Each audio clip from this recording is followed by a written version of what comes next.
அன்பார்ந்தவர்களே, தவறு எல்லாரிடமும் நடக்கும்.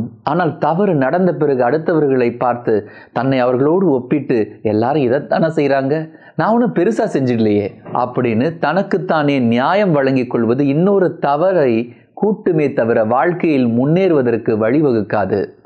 தவறு உன்னை கீழே விழத்தாற்றலாம். ஆனால் அதை ஏற்றுக்கொண்டு திருந்த முயல்வதே உன் வாழ்க்கையின் உயரத்திற்கு கொண்டு செல்லும் வழியாகும். தவறை ஏற்றுக்கொண்டு திருந்த வேண்டுமே தவிர அடுத்தவர்களை சுட்டிக்காட்டி தன்னை நியாயப்படுத்த நினைக்கவே கூடாது. தவறை செய்வதற்கான துணிச்சல் எல்லார்ட்டையும் பொதுவானதாக தான் இருக்குது. ஆனால் அதை திருத்திக் கொள்வதற்கான துணிச்சலே அசாதாரணமானது.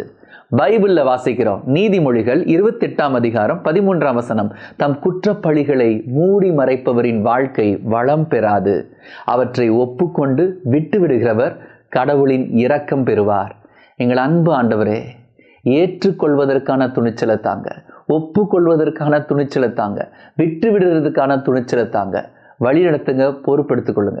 எல்லாம் வல்ல இறைவன் தந்தை, மகன், தூய ஆவியார் உங்களை நிறைவாக ஆசீர்வதிப்பாராக.